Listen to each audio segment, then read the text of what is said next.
I thought I was the ugliest person in the world. I was born with a rare syndrome known as Pierre-Robin syndrome.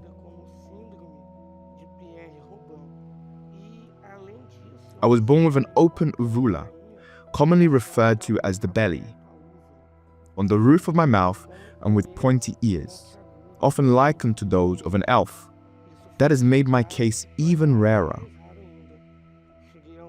I even heard from the doctors at the hospital in my town, where I was attended, that besides me, there was only one other person in the world with this condition. I recall that in the surgery I had, they put 2 extensors on my cheekbone. Every day, my father had to turn a key on it, and I felt the pain of the bone moving forward, so my chin would be brought forward.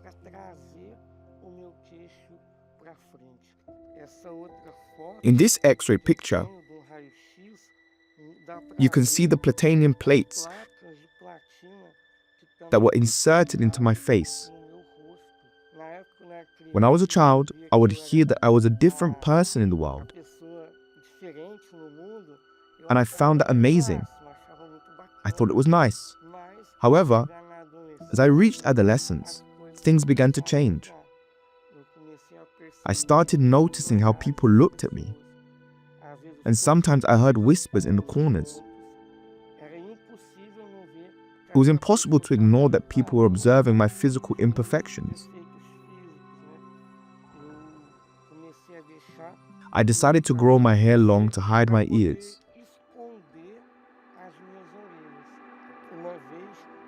During a history lesson one day, the teacher discussed an ancient civilization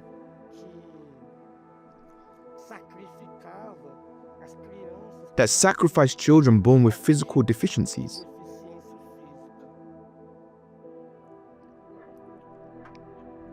This topic made me uncomfortable, and as I was already feeling uneasy, I looked to my side and noticed one of my classmates leaning over to whisper CAIO to another student.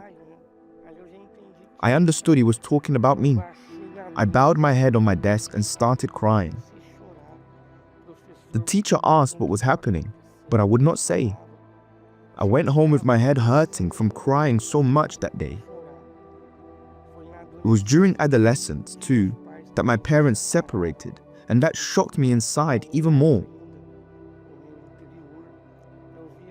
During that phase in my teens, I saw my classmates dating and kissing girls. And even in this, I had difficulties. I developed a very big insecurity, so I could not approach a girl. I would look in the mirror, and several times I asked myself, why has God made me like this? If I could, I would go back to my mother's womb and be born completely different.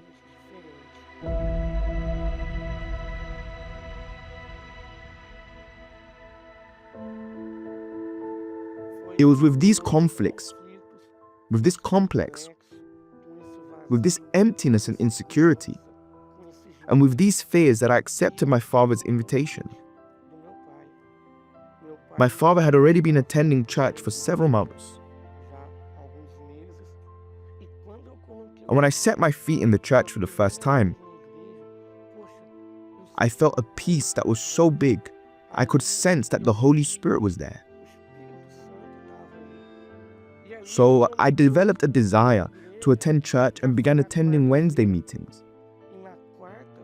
And it was on Wednesdays that I heard a word that changed my life. He who believes and is baptized will be saved. So I went down into the water and made my covenant with God. From that moment, I started seeking the Holy Spirit. The pressure was big, with the devil putting in my head, you won't receive him. Give up. So I remembered that I had a CD that Bishop Macedo had made in 2009, and they had given it away at the church for whoever wanted it. My father gave me one, so I started listening to it. When Bishop Macedo began the prayer, he said, "My God and my Father, only those who are your children can call you my Father, my Father." He said it with his mouth full, and I looked at myself and said, "I cannot even call you Father. How am I going to call you my God?" I didn't have an altar in my house, so I made the rug my makeshift altar. I went on my knees and started seeking in my way.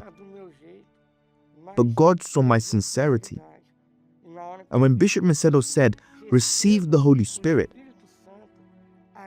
the joy, such a happiness that I had never felt in my life, came over me. It was not an emotion, but a fountain that poured out from inside me. It was a source of joy, a source of peace, a source of certainty that not only God existed, but that He was with me and that He was my Father. I wanted to go out and tell everyone, Jesus exists. That's how CAIO, who once thought he was the ugliest person in the world, started to believe he was the most handsome guy. I looked at myself in the mirror, and I looked at myself and I said, "Wow, I'm handsome, man. It's going to break through."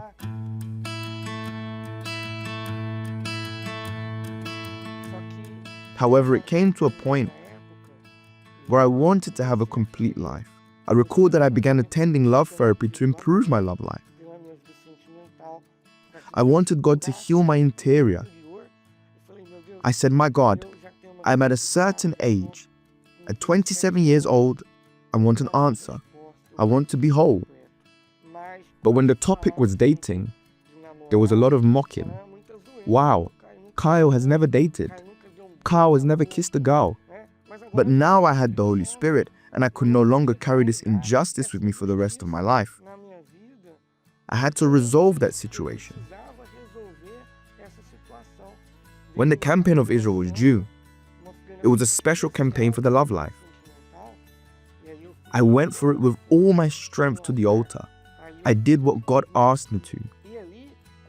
And when I came down from the altar, I was certain that God would do something. I did not know how, or when, or who it would be. But I knew one thing: God would put His hand on it.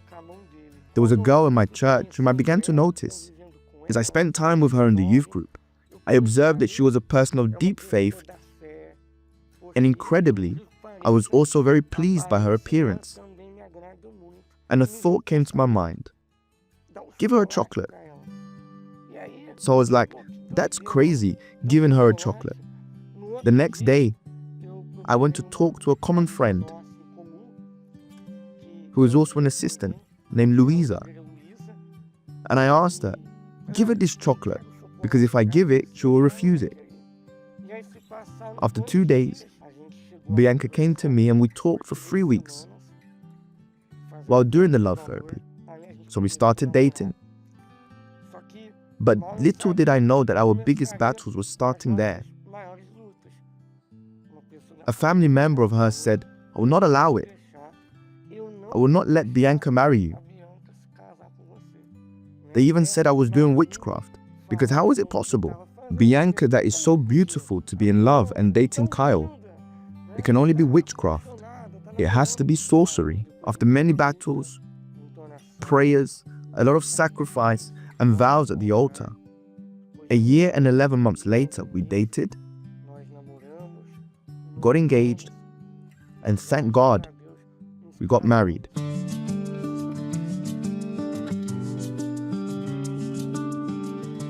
He's the husband I've always dreamed of. I find him to be the most beautiful and handsome man. He respects me and treats me like a princess. God made me to see who he really was.